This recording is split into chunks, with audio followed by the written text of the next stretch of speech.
ನಮಸ್ಕಾರ ಸ್ನೇಹಿತರೆ, ಹೇಗಿದ್ರೆ ಎಲ್ಲರೂ ಚೆನ್ನಾಗಿದ್ದಾರೆ ಅಂದ್ಕೊಂಡು ಸ್ನೇಹಿತರೆ. ಎಲ್ರಿಗೂ ಮೀಡಿಯಾ ಅಪ್ಡೇಟ್ ಚಾನಲಿನ ಮತ್ತೊಂದು ವಿಡಿಯೋಗೆ ತಮಗೆಲ್ರಿಗೂ ಸ್ವಾಗತ ಸುಸ್ವಾಗತ. ಸ್ನೇಹಿತರೆ, ಡಿಸೆಂಬರ್ 22ರ ನಂತರ ವೃಷಭ ರಾಶಿಯವರ ಭವಿಷ್ಯ ಹೇಗಿರಲಿದೆ ಎಂಬುದನ್ನು ಇವತ್ತಿನ ಒಂದು ವಿಡಿಯೋದಲ್ಲಿ ತಿಳಿಸ್ಕೊಡ್ತಾ ಹೋಗ್ತಾನೆ ಸ್ನೇಹಿತರೆ. ಈ ಡಿಸೆಂಬರ್ 22ರ ನಂತರ ನಿಮ್ಮ ಜೀವನದಲ್ಲಿ ಆಗುವಂತಹ ಗ್ರಹದ ಸಂಚಾರಗಳು ನಿಮ್ಮ ಜೀವನದ ವಿವಿಧ ಅಂಶಗಳಾದಂತಹ ವೃತ್ತಿ, ಆರೋಗ್ಯ, ವೈವಾಹಿಕ ಜೀವನ, ಆರ್ಥಿಕ ಸ್ಥಿತಿ, ಕೌಟುಂಬಿಕ ಜೀವನ, ವ್ಯವಹಾರ ಮತ್ತು ಶಿಕ್ಷಣಕ್ಕೆ ಸಂಬಂಧಪಟ್ಟಂತೆಯೇ ಏನೆಲ್ಲ ಬದಲಾವಣೆಗಳನ್ನು ನಿಮ್ಮ ಜೀವನದಲ್ಲಿ ತರಲಿದೆ, ಯಾವುದರಲ್ಲಿ ಶುಭವಾಗಲಿದೆ, ಯಾವುದರಲ್ಲಿ ಬಹಳ ಎಚ್ಚರಿಕೆಯನ್ನು ವಹಿಸಬೇಕು ಈ ವೃಷಭ ರಾಶಿಯವರು ಎಂಬುದನ್ನು ಸಂಪೂರ್ಣವಾಗಿ ಇವತ್ತಿನ ಒಂದು ವಿಡಿಯೋದಲ್ಲಿ ತಿಳಿಸ್ಕೊಡ್ತಾ ಹೋಗ್ತೀನಿ ಸ್ನೇಹಿತರೆ. ಆದ್ದರಿಂದ ವಿಡಿಯೋನ ಸ್ಕಿಪ್ ಮಾಡದೆ ಹೇಳಿಂದ ಕೊನೆ ತನಕ ನೋಡ್ತಾ ಬನ್ನಿ. ಸ್ಕಿಪ್ ಮಾಡಿ ವಿಡಿಯೋನ ನೋಡೋದ್ರಿಂದ ಅಷ್ಟು ಇನ್ಫಾರ್ಮೇಷನ್ ಅರ್ಥ ಆಗೋದಿಲ್ಲ ಸ್ನೇಹಿತರೆ. ಸೊ ಫಸ್ಟಿಂದ ಎಂಡ್ ತನಕ ವಿಡಿಯೋನ ವಾಚ್ ಮಾಡಿ. ಹಾಗೆ ನಮ್ಮ ಈ ವಿಡಿಯೋ ಇಷ್ಟ ಆಗಿತ್ತು ಅಂದರೆ ವಿಡಿಯೋಕ್ಕೆ ಒಂದು ಲೈಕ್ ಮಾಡಿ ಸ್ನೇಹಿತರೆ. ಯಾರೇನೂ ನಮ್ಮ ಚಾನಲ್ನ ಸಬ್ಸ್ಕ್ರೈಬ್ ಮಾಡ್ಕೊಂಡಿಲ್ಲ ಅವರು ಈಗಲೇ ಸಬ್ಸ್ಕ್ರೈಬ್ ಮಾಡ್ಕೊಳ್ಳಿ. ಸಬ್ಸ್ಕ್ರೈಬ್ ಮಾಡಿಕೊಂಡು ಪ್ರತಿನಿತ್ಯ ವಿಡಿಯೋ ವಾಚ್ ಮಾಡ್ತಿರೋರಿಗೆ ಥ್ಯಾಂಕ್ ಯು ಸೊ ಮಚ್ ಅಂತ ಹೇಳ್ತಾ, ಇನ್ನು ಈ ಡಿಸೆಂಬರ್ ತಿಂಗಳಿನಲ್ಲಿ ಗ್ರಹ ಸಂಚಾರಗಳು ಹೇಗಿರಲಿದೆ ಅಂತ ನೋಡ್ತಾ ಬರೋದಾದರೆ, ಶುಕ್ರನು ವೃಶ್ಚಿಕ ರಾಶಿಯ 7ನೇ ಮನೆಯಿಂದ ಧನುಸ್ಸು ರಾಶಿಯ 8ನೇ ಮನೆಗೆ ಇದೇ ಡಿಸೆಂಬರ್ 20ರಂದು ರಾಶಿ ಬದಲಾವಣೆಯನ್ನು ಮಾಡಿರೋ ಕಾರಣ ಶುಕ್ರನ ಈ ರಾಶಿ ಬದಲಾವಣೆಯು ನಿಮ್ಮ ಜೀವನದ ಮೇಲೂ ಕೂಡ ಸಾಕಷ್ಟು ಪರಿಣಾಮವನ್ನು ಬೀರಲಿದೆ. ಇನ್ನು ಮಂಗಳ ಗ್ರಹದ ವಿಚಾರಕ್ಕೆ ಬರೋದಾದರೆ, ವೃಶ್ಚಿಕ ರಾಶಿಯ 7ನೇ ಮನೆಯಿಂದ ಧನುಸ್ಸು ರಾಶಿಯ 8ನೇ ಮನೆಗೆ ಅಂದರೆ ಡಿಸೆಂಬರ್ 7ರಂದು ಆಲ್ರೆಡಿ ಪ್ರವೇಶವನ್ನು ಮಂಗಳನು ಮಾಡಿದ್ದಾನೆ. ಇನ್ನು ಗುರುಗ್ರಹದ ವಿಚಾರಕ್ಕೆ ಬರೋದಾದರೆ, ಕಟಕ ರಾಶಿಯ 3ನೇ ಮನೆಯಿಂದ ಮಿಥುನ ರಾಶಿಯ 2ನೇ ಮನೆಗೆ ಡಿಸೆಂಬರ್ 5ರಂದು ಗುರು ರಾಶಿ ಬದಲಾವಣೆಯನ್ನು ಮಾಡಿದ್ದಾನೆ. ಇನ್ನು ಶನಿ ಗ್ರಹದ ವಿಚಾರಕ್ಕೆ ಬರೋದ್ರೆ, ಶನಿ ಮೀನ ರಾಶಿಯ 11ನೇ ಮನೆಯಲ್ಲಿ ಈ ತಿಂಗಳಿಡೀ ಕೊನೆವರೆಗೂ ಇದ್ದರೆ, ರಾಹು ಕುಂಭರಾಶಿಯ 10ನೇ ಮನೆಯಲ್ಲಿ, ಕೇತುವು ಸಿಂಹ ರಾಶಿಯ 4ನೇ ಮನೆಯಲ್ಲಿ ಇದ್ದರೆ, ಇನ್ನು ಬುಧ ಮತ್ತು ಸೂರ್ಯಗ್ರಹದ ವಿಚಾರಕ್ಕೆ ಬರೋದಾದರೆ, ಬುಧನು ವೃಶ್ಚಿಕ ರಾಶಿಯ 7ನೇ ಮನೆಯಿಂದ ಧನುಸ್ಸು ರಾಶಿಯ 8ನೇ ಮನೆಗೆ ಡಿಸೆಂಬರ್ 29ರಂದು ರಾಶಿ ಬದಲಾವಣೆಯನ್ನು ಮಾಡ್ತಾ ಬಂದರೆ, ಇನ್ನು ಸೂರ್ಯಗ್ರಹದ ವಿಚಾರಕ್ಕೆ ಬರೋದಾದರೆ, ವೃಶ್ಚಿಕ ರಾಶಿಯ 7ನೇ ಮನೆಯಲ್ಲಿ ಡಿಸೆಂಬರ್ 16ರವರೆಗೆ ಇದ್ದಂತಹ ಸೂರ್ಯನು ಅದಾದ ನಂತರ ಧನುಸ್ಸು ರಾಶಿಯ 8ನೇ ಮನೆಗೆ ಡಿಸೆಂಬರ್ 16 ನಂತರ ಆಲ್ರೆಡಿ ಪ್ರವೇಶವನ್ನು ಮಾಡಿದ್ದಾನೆ. ಒಟ್ಟಾರೆಯಾಗಿ ಈ ವೃಷಭ ರಾಶಿಯವರಿಗೆ ಡಿಸೆಂಬರ್ ತಿಂಗಳು ಅತ್ಯಂತ ವಿಶೇಷವಾದಂತಹ ಫಲಿತಾಂಶವನ್ನು ನೀಡುವಂತಹ ತಿಂಗಳು ಅಂತಲೇ ಹೇಳ್ಬೋದು. ಡಿಸೆಂಬರ್ 5ರಂದೇ ಗುರು 2ನೇ ಮನೆಗೆ ಬದಲಾಗೋದು ನಿಮಗೆ ದೊಡ್ಡ ನೆಮ್ಮದಿಯನ್ನು ನೀಡಲಿದೆ. ಆರ್ಥಿಕವಾಗಿ ಇದು ಅದ್ಭುತವಾದಂತಹ ಸಮಯ ಅಂತಲೂ ಕೂಡ ಹೇಳ್ಬೋದು. ಆದರೆ ತಿಂಗಳ 2ನೇ ವಾರದಲ್ಲಿಯೇ ಕುಜ, ರವಿ, ಶುಕ್ರರು 8ನೇ ಮನೆಗೆ ಅಂದರೆ ಅಷ್ಟಮ ಸ್ಥಾನದಲ್ಲಿ ಸೇರುವ ಕಾರಣ ಆರೋಗ್ಯ ಮತ್ತು ವಾಹನದ ವಿಷಯದಲ್ಲಿ ಬಹಳ ಎಚ್ಚರಿಕೆಯನ್ನು ಈ ವೃಷಭ ರಾಶಿಯವರು ವಹಿಸಬೇಕಾಗುತ್ತದೆ. ಲಾಭದ ಸ್ಥಾನದಲ್ಲಿ ಶನಿ, ದಶಮ ಸ್ಥಾನದಲ್ಲಿ ರಾಹು ನಿಮಗೆ ವೃತ್ತಿಪರವಾಗಿ ಬೆಂಬಲವನ್ನು ನೀಡಲಿದ್ದಾರೆ. ಇದರಿಂದ ವೃತ್ತಿಯಲ್ಲೂ ಕೂಡ ಒಂದಿಷ್ಟು ಸಕಾರಾತ್ಮಕ ಬದಲಾವಣೆಗಳನ್ನು ಈ ರಾಶಿಯವರು ಕಾಣಬಹುದಾಗಿದೆ. ಇನ್ನು ವೃತ್ತಿ ಮತ್ತು ಉದ್ಯೋಗದಲ್ಲಿ ಈ ಡಿಸೆಂಬರ್ 22ರ ನಂತರ ಏನೆಲ್ಲ ಬದಲಾವಣೆಯನ್ನು ಕಾಣಲಿದ್ದೀರಿ ಅನ್ನೋದಕ್ಕೆ ಬರೋದಾದರೆ, ಉದ್ಯೋಗಿಗಳಿಗೆ ಡಿಸೆಂಬರ್ ತಿಂಗಳು ಮಿಶ್ರ ಫಲಿತಾಂಶವನ್ನು ತಂದುಕೊಡುವಂತಹ ತಿಂಗಳು ಅಂತ ಹೇಳ್ಬೋದು. ಅನುಕೂಲಗಳ ವಿಚಾರಕ್ಕೆ ಬರೋದಾದರೆ, 10ನೇ ಮನೆಯಲ್ಲಿ ರಾಹು, 11ನೇ ಮನೆಯಲ್ಲಿ ಶನಿ ಇರುವ ಕಾರಣದಿಂದಾಗಿ ವೃತ್ತಿಯಲ್ಲಿ ಸ್ಥಿರತೆ ಇರ್ತದೆ. ಹೊಸ ಜವಾಬ್ದಾರಿಗಳು ಸಿಗ್ತಾ ಹೋಗ್ತವೆ.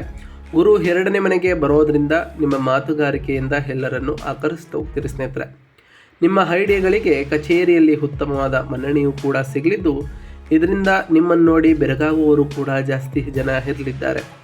ಇನ್ನು ಸವಾಲುಗಳ ವಿಚಾರಕ್ಕೆ ಬರೋದಾದರೆ, ಡಿಸೆಂಬರ್ 16ರ ನಂತರ ಅಂದರೆ ಈ ವಾರದಲ್ಲೂ ಕೂಡ ಸೂರ್ಯ ಮತ್ತು ಕುಜ 8ನೇ ಮನೆಗೆ ಹೋಗೋ ಕಾರಣ ಕೆಲಸದಲ್ಲಿ ಒತ್ತಡ ಏಕಾಏಕಿ ಹೆಚ್ಚಾಗ್ಬೋದು. ಹಠಾತ್ ಪ್ರಯಾಣ ಅಥವಾ ವರ್ಗಾವಣೆಗಳು ಕೂಡ ಬರ್ಬೋದು. ಮೇಲಾಧಿಕಾರಿಗಳೊಂದಿಗೆ ವಾದಕ್ಕೆ ಇಳಿಯಬೇಡಿ ಸ್ನೇಹಿತರೆ. ಗುಪ್ತ ಶತ್ರುಗಳು ನಿಮ್ಮ ಹೆಸರನ್ನು ಕೆಡಿಸಲು ಪ್ರಯತ್ನವನ್ನು ಕೂಡ ಮಾಡ್ಬೋದು. ಅದರಿಂದ ಬಹಳ ಎಚ್ಚರಿಕೆಯಿಂದ ಈ ರಾಶಿಯವರು ಇರಬೇಕಾಗುತ್ತದೆ. ಇನ್ನು ಹಣಕಾಸಿನ ವಿಚಾರದ ಬಗ್ಗೆ ಮಾತನಾಡ್ತಾ ಬರೋದಾದರೆ, ಹಣಕಾಸಿನ ವಿಚಾರದಲ್ಲಿ ಈ ಡಿಸೆಂಬರ್ ತಿಂಗಳು ತುಂಬ ಚೆನ್ನಾಗಿದ್ದಂತಹ ತಿಂಗಳು ಅಂತಲೇ ಹೇಳ್ಬೋದು. ಮುಖ್ಯವಾಗಿ ಡಿಸೆಂಬರ್ 5ರಂದು ಗುರು 2ನೇ ಮನೆಯಲ್ಲಿ ಸಂಚರಿಸೋ ಕಾರಣ ಉತ್ತಮವಾದ ಧನಪ್ರಾಪ್ತಿಯೂ ಕೂಡ ನಿಮಗೆ ಸಿಗಲಿದ್ದು, ಆದಾಯದ ವಿಚಾರಕ್ಕೆ ಬರೋದಾದರೆ ಕುಟುಂಬದ ಆಸ್ತಿ ಅಥವಾ ಪೂರ್ವಿಕರ ಆಸ್ತಿಯಿಂದ ಲಾಭ ಬರುವಂತಹ ಸಾಧ್ಯತೆಯೂ ಕೂಡ ಜಾಸ್ತಿ ಇರಲಿದೆ. ಶನಿ 11ನೇ ಮನೆಗೆ ಹೋಗೋ ಕಾರಣ ಮಾಡಿದ ಕೆಲಸಕ್ಕೆ ತಕ್ಕಂತಹ ಪ್ರತಿಫಲವೂ ಕೂಡ ಸಿಗಲಿದ್ದು, ಹಳೆಯ ಬಾಕಿಗಳೆಲ್ಲವೂ ಕೂಡ ಹೊಸಲಾಗಲಿದೆ. ಇನ್ನು ಖರ್ಚುಗಳ ವಿಚಾರಕ್ಕೆ ಬರೋದಾದರೆ, 8ನೇ ಮನೆಯಲ್ಲಿ ಗ್ರಹಗಳ ಸಂಚಾರ ಇರುವ ಕಾರಣ ಆಕಸ್ಮಿಕ ಖರ್ಚುಗಳು ಬಹಳ ಇರ್ತವೆ. ಮುಖ್ಯವಾಗಿ ವಾಹನ ರಿಪೇರಿ, ಆರೋಗ್ಯ ಅಥವಾ ಇನ್ಶೂರೆನ್ಸ್ ಪಾಲಿಸಿಗಳಿಗಾಗಿ ಹಣ ಖರ್ಚಾಗ್ಬೋದು ಸ್ನೇಹಿತರೆ. ಹೂಡಿಕೆಗಳ ವಿಚಾರಕ್ಕೆ ಬರೋದಾದರೆ ದೀರ್ಘಕಾಲೀನ ಹೂಡಿಕೆಗಳಿಗೆ ಇದು ಒಳ್ಳೆಯ ಸಮಯ ಅಂತಲೇ ಹೇಳ್ಬೋದು. ಆದರೆ ರಿಸ್ಕ್ ಇರುವಂತಹ ಸ್ಪೆಕ್ಯುಲೇಷನ್ ಅಂದರೆ ಶೇರ್ ಮಾರ್ಕೆಟ್ ಕಡೆ ಹೋಗೋದಿರುವುದು ಒಳ್ಳೆಯದು ಅಂತ ಹೇಳ್ಬೋದು. ಏಕೆಂದರೆ 8ನೇ ಮನೆಯಲ್ಲಿ ಆಕಸ್ಮಿಕ ನಷ್ಟಗಳು ಸಹ ಸೂಚಿಸ್ತದೆ. ಆದ್ದರಿಂದ ಬಹಳ ಎಚ್ಚರಿಕೆಯಿಂದ ಈ ರಾಶಿಯವರು ಇರಬೇಕಾಗಿರ್ತದೆ. ಇನ್ನು ಈ ವೃಷಭ ರಾಶಿಯವರ ಕುಟುಂಬ ಮತ್ತು ಸಂಬಂಧಗಳ ವಿಚಾರಕ್ಕೆ ಬರೋದಾದರೆ ಕೌಟುಂಬಿಕ ಜೀವನದಲ್ಲಿ ಸಂತೋಷ ತುಂಬಿರಲಿದೆ. ಅದರಲ್ಲೂ ಈ ಡಿಸೆಂಬರ್ 22ರ ನಂತರವೂ ಕೂಡ ಸಾಕಷ್ಟು ಬದಲಾವಣೆಯನ್ನು ಶುಕ್ರನ ಈ ಸಂಚಾರದಿಂದ ಕಾಣ್ತಾ ಬರ್ತೀರಿ. ಗುರು 2ನೇ ಮನೆಯಲ್ಲಿ ಇರೋದರಿಂದ ಕುಟುಂಬ ಸದಸ್ಯರ ನಡುವೆ ಸಾಮರಸ್ಯವು ಕೂಡ ಹೆಚ್ಚುತ್ತದೆ. ನಿಮ್ಮ ಮಾತಿಗೆ ಬೆಲೆಯೂ ಕೂಡ ಬರಲಿದೆ. ಮನೆಯಲ್ಲಿ ಶುಭ ಕಾರ್ಯಗಳು ನಡೆಯುವಂತಹ ಸೂಚನೆಗಳು ಕೂಡ ಸೂಚಿಸಲಿದೆ ಸ್ನೇಹಿತರೆ. ಆದರೆ 4ನೇ ಮನೆಯಲ್ಲಿ ಕೇತು ಇರೋ ಕಾರಣ ನಿಮ್ಮ ತಾಯಿಯವರ ಆರೋಗ್ಯದ ವಿಷಯದಲ್ಲಿ ಸ್ವಲ್ಪ ಆತಂಕಗಳು ಕೂಡ ಬರ್ಬೋದು. ಅದರಿಂದ ಬಹಳ ಜಾಗರೂಕರಾಗಿ ಇರಿ. ತಿಂಗಳ 2ನೇ ವಾರದಲ್ಲಿಯೇ 7 ಮತ್ತು 8ನೇ ಮನೆಗಳಲ್ಲಿ ಗ್ರಹಗಳ ಪ್ರಭಾವ ಉಂಟಾಗೋ ಕಾರಣ ಜೀವನ ಸಂಗಾತಿಯೊಂದಿಗೆ ಸಣ್ಣ ಪುಟ್ಟ ಜಗಳಗಳು ಬರ್ಬೋದು. ಮುಖ್ಯವಾಗಿ ಅತ್ತೆ ಮಾವಂದಿರ ಕಡೆಯ ಸಂಬಂಧಿಕರೊಂದಿಗೆ ಮನಸ್ತಾಪಗಳು ಬರದಂತೆ ಈ ರಾಶಿಯವರು ನೋಡ್ಕೊಳ್ಬೇಕಾಗಿರ್ತದೆ ಸ್ನೇಹಿತರೆ. ಇದರಿಂದ ನಿಮ್ಮ ಕುಟುಂಬ ಮತ್ತು ಸಂಬಂಧಗಳಲ್ಲಿ ಇನ್ನಷ್ಟು ಗಟ್ಟಿಪಡಿಸ್ಬೋದಾಗಿದೆ. ಅದರಿಂದ ಬಹಳ ಎಚ್ಚರಿಕೆಯನ್ನು ವಹಿಸಬೇಕಾಗಿರ್ತದೆ ಈ ಟೈಮ್ನಲ್ಲಿ. ಇನ್ನು ಆರೋಗ್ಯದ ವಿಚಾರಕ್ಕೆ ಬರೋದರೆ ಆರೋಗ್ಯದ ವಿಚಾರದಲ್ಲಿ ಈ ರಾಶಿಯವರಿಗೆ ಎಚ್ಚರಿಕೆ ಅಗತ್ಯವಾಗಿರಲಿದೆ. ಅದರಲ್ಲೂ ಡಿಸೆಂಬರ್ 7ರಂದು ಕುಜ 8ನೇ ಮನೆಗೆ ಆಲ್ರೆಡಿ ಪ್ರವೇಶವನ್ನು ಮಾಡಿರೋ ಕಾರಣ ಅದಾದ ನಂತರ ಡಿಸೆಂಬರ್ 16ರ ನಂತರ ಸೂರ್ಯ ಶುಕ್ರ ಕೂಡ ಅಲ್ಲಿಗೆ ಸೇರೋದ್ರಿಂದ ಅಷ್ಟಮ ಗ್ರಹ ದೋಷ ಉಂಟಾಗಲಿದೆ. ಇದರಿಂದ ಅಧಿಕ ಉಷ್ಣ, ಮೂಲವ್ಯಾಧಿ ಅಥವಾ ರಕ್ತ ಸಂಬಂಧಪಟ್ಟಂತಹ ಸಮಸ್ಯೆಗಳು ನಿಮಗೆ ಕಾಡ್ಬೋದು. ವಾಹನವನ್ನು ಚಾಲನೆ ಮಾಡುವಾಗ ತುಂಬ ಜಾಗೃತೆಯಿಂದ ಇರಬೇಕು. ಸಣ್ಣ ಪುಟ್ಟ ಅಪಘಾತಗಳು ನಡೆಯುವಂತಹ ಸಾಧ್ಯತೆ ಇದೆ. ಅದರಿಂದ ಬಹಳ ಎಚ್ಚರಿಕೆಯಿಂದ ಇರಿ.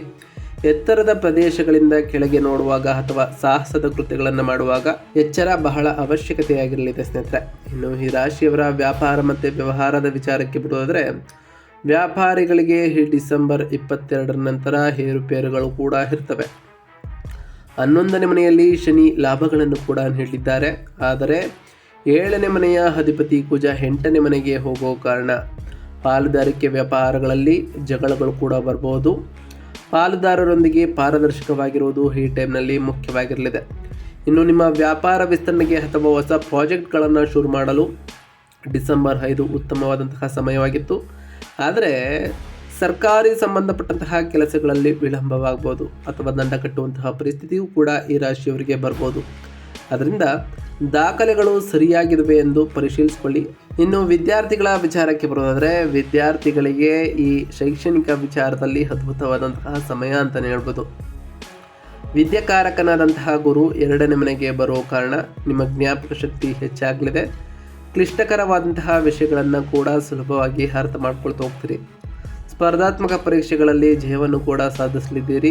ಆದರೆ 8ನೇ ಮನೆಯಲ್ಲಿ ಗ್ರಹಗಳು ಇರುವುದರಿಂದ ಸ್ನೇಹಿತರಿಂದ ಅಥವಾ ಅನಗತ್ಯ ವಿಷಯಗಳಿಂದ ಸಮಯ ವ್ಯರ್ಥವಾಗದಂತೆ ನೋಡಿಕೊಳ್ಬೇಕು. ರಿಸರ್ಚ್ ಸೆಂಟರಲ್ಲಿ ಕೆಲಸ ಮಾಡುವಂತಹ ವಿದ್ಯಾರ್ಥಿಗಳಿಗೂ ಕೂಡ ಈ ತಿಂಗಳು ಬಹಳ ಅನುಕೂಲಕರವಾಗಿರಲಿದ್ದು ಇದರಿಂದ ಉತ್ತಮವಾದ ಫಲಿತಾಂಶಗಳನ್ನು ಕೂಡ ಕಾಣಬಹುದಾಗಿದೆ. ಒಟ್ಟಾರೆಯಾಗಿ ಈ ಡಿಸೆಂಬರ್ 22ರ ನಂತರ ಒಂದಿಷ್ಟು ಸಕಾರಾತ್ಮಕ ಬದಲಾವಣೆಗಳನ್ನು ಈ ಶುಕ್ರನ ರಾಶಿ ಸಂಚಾರದಿಂದ ಕಾಣ್ತಾ ಬರ್ತೀರಿ. ಈ ತಿಂಗಳಿನಲ್ಲಿ ಉಂಟಾಗ್ತಿರುವಂತಹ ಸಮಸ್ಯೆಗಳಿಗೆ ಸರಳ ಪರಿಹಾರಗಳನ್ನು ಒಂದೊಂದಾಗಿ ತಿಳಿಸ್ಕೊಡ್ತಾ ಹೋಗ್ತೇನೆ ಸ್ನೇಹಿತರೆ. ಅಷ್ಟಮ ಸ್ಥಾನದಲ್ಲಿ ಗ್ರಹಗಳ ಸಂಚಾರ ಇರುವ ಕಾರಣ ಅದರಿಂದ ಉಂಟಾಗುವಂತಹ ದೋಷಗಳ ನಿವಾರಣೆಗೆ ಈ ಪರಿಹಾರವನ್ನು ಮಾಡ್ತಾ ಬನ್ನಿ. ಮೊದಲನೇದಾಗಿ ದುರ್ಗಾ ಆರಾಧನೆ ಸ್ನೇಹಿತರೆ.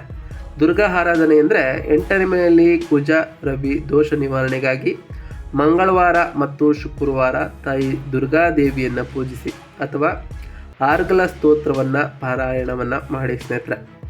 ಇನ್ನು ಸುಬ್ರಹ್ಮಣ್ಯ ಸ್ವಾಮಿಯನ್ನು ಪೂಜಿಸಿ ಸ್ನೇಹಿತರೆ. ಅಪಘಾತಗಳ ನಿವಾರಣೆಗೆ ಸುಬ್ರಹ್ಮಣ್ಯ ಸ್ವಾಮಿ ದೇವಾಲಯಕ್ಕೆ ಭೇಟಿ ನೀಡಿ ಸ್ನೇಹಿತರೆ. ಇನ್ನು ಗುರುಗ್ರಹದ ವಿಚಾರಕ್ಕೆ ಬರೋದಾದರೆ ಆರ್ಥಿಕ ಅಭಿವೃದ್ಧಿ ಮತ್ತು ಕುಟುಂಬ ಸೌಖ್ಯಕ್ಕಾಗಿ ಪ್ರತಿ ಗುರುವಾರದಂದು ದತ್ತಾತ್ರೇಯ ಸ್ವಾಮಿಯವರನ್ನು ಪೂಜಿಸಿ ಗುರು ರಾಘವೇಂದ್ರ ಸ್ವಾಮಿಯವರನ್ನು ಕೂಡ ಪೂಜಿಸಿ ಸ್ನೇಹಿತರೆ. ಇದರಿಂದ ಆ ಗುರು ರಾಯರ ಆಶೀರ್ವಾದವೂ ಕೂಡ ನಿಮಗೆ ಸಿಗಲಿದೆ. ಆಸ್ಪತ್ರೆಯಲ್ಲಿರುವ ರೋಗಿಗಳಿಗೆ ಹಣ್ಣು ಅಥವಾ ಔಷಧಿಗಳನ್ನು ದಾನವನ್ನು ಮಾಡೋದರಿಂದ ಆರೋಗ್ಯ ಸಮಸ್ಯೆಗಳು ಕಡಿಮೆ ಆಗಲಿದೆ. ಪ್ರತಿ ಶನಿವಾರದಂದು ಓಂ ಶಂ ಶನೈಶ್ವರಾಯ ನಮಃ ಎಂಬ ಮಂತ್ರವನ್ನು ಜಪಿಸಿ ಇದರಿಂದ ಆ ಶನಿದೇವರ ಸಕಾರಾತ್ಮಕ ಪ್ರಭಾವಕ್ಕೆ ನೀವು ಒಳಗಾಗ್ಬೋದಾಗಿದೆ ಸ್ನೇಹಿತರೆ. ನಾವು ಈಗ ತಿಳಿಸ್ಕೊಟ್ಟಿರುವಂತಹ ಈ ಎಲ್ಲ ಸರಳ ಪರಿಹಾರಗಳನ್ನು ಈ ವೃಷಭ ರಾಶಿಯವರು ಮಾಡಿದ್ದೇ ಆದರೆ ನಿಮ್ಮ ಜೀವನದಲ್ಲಿ ಸಾಕಷ್ಟು ಬದಲಾವಣೆಗಳನ್ನು ಕಾಣ್ತಾ ಬರ್ತೀರಿ. ನೀವು ಅಂದುಕೊಂಡಿರುವಂತಹ ಕಾರ್ಯಗಳು ಕೂಡ ಯಾವುದೇ ಅಡೆತಡೆ ಇಲ್ಲದೆ ನೆರವೇರ್ತಾ ಬರ್ತದೆ ಸ್ನೇಹಿತರೆ. ಇದಾಗಿತ್ತು ಇವತ್ತಿನ ಒಂದು ವಿಡಿಯೋ ಸ್ನೇಹಿತರೆ. ವಿಡಿಯೋ ಇಷ್ಟ ಆಗಿತ್ತು ಅಂದರೆ ವಿಡಿಯೋಗೆ ಒಂದು ಲೈಕ್ ಮಾಡಿ. ಯಾರಿನ್ನೂ ನಮ್ಮ ಚಾನಲ್ನ ಸಬ್ಸ್ಕ್ರೈಬ್ ಮಾಡ್ಕೊಂಡಿಲ್ಲ ಅವರು ಈಗಲೇ ಸಬ್ಸ್ಕ್ರೈಬ್ ಮಾಡ್ಕೊಳ್ಳಿ. ಸಬ್ಸ್ಕ್ರೈಬ್ ಮಾಡಿಕೊಂಡು ಪ್ರತಿನಿತ್ಯ ವಿಡಿಯೋನ ವಾಚ್ ಮಾಡ್ತಿರೋರಿಗೆ ಥ್ಯಾಂಕ್ ಯು ಸೋ ಮಚ್ ಅಂತ ಹೇಳ್ತಾ, ನಿಮ್ಮ ವೃಷಭ ರಾಶಿಯ ಫ್ರೆಂಡ್ಸ್ಗಳಿಗೂ ಕೂಡ ಶೇರ್ ಮಾಡಿ ಸ್ನೇಹಿತರೆ. ಇದರಿಂದ ಅವರು ಕೂಡ ಅವರವರ ರಾಶಿಯ ಬಗ್ಗೆ ತಿಳ್ಕೊಳ್ಳೋಕ್ಕೆ ಸಹಾಯವಾಗ್ತದೆ ಅಂತ ಹೇಳ್ತಾ, ಕಮೆಂಟ್ನಲ್ಲಿ ಓಂ ಶನೈಶ್ವರಾಯ ನಮಃ, ಓಂ ಅಂಗರಾಯಕಾಯ ನಮಃ, ಓಂ ಗುರುಭ್ಯೋ ನಮಃ, ಓಂ ಲಕ್ಷ್ಮೀನಾರಾಯಣಾಯ ನಮಃ, ಓಂ ದುರ್ಗಾದೇವಿಯೇ ನಮಃ ಎಂದು ಕಮೆಂಟ್ ಮಾಡಿ ಸ್ನೇಹಿತರೆ. ಆ ಶನಿದೇವರು, ಮಂಗಳದೇವ, ಗುರುದೇವ, ಲಕ್ಷ್ಮೀನಾರಾಯಣ, ದುರ್ಗಾ ತಾಯಿ ನಿಮಗೆ ಆಯುಷ್ಯ ಆರೋಗ್ಯ ಸಮೃದ್ಧಿಗಳನ್ನು ಕೊಟ್ಟು ಕಾಪಾಡಲಿ. ನೀವು ಅಂದುಕೊಂಡಿರುವಂತಹ ಕಾರ್ಯಗಳು ಕೂಡ ಯಾವುದೇ ಅಡೆತಡೆ ಇಲ್ಲದೆ ನೆರವೇರಲಿ ಅಂತ ಆ ದೇವರಲ್ಲಿ ಕೇಳ್ಕೊಳ್ತಾ ಇವತ್ತಿನ ಒಂದು ವಿಡಿಯೋನ ಮುಗಿಸ್ತಿದ್ದೀನಿ ಸ್ನೇಹಿತರೆ. ಸಿಗ್ತೀನಿ ಮತ್ತೊಂದು ವಿಡಿಯೋದೊಂದಿಗೆ. Thank you for watching.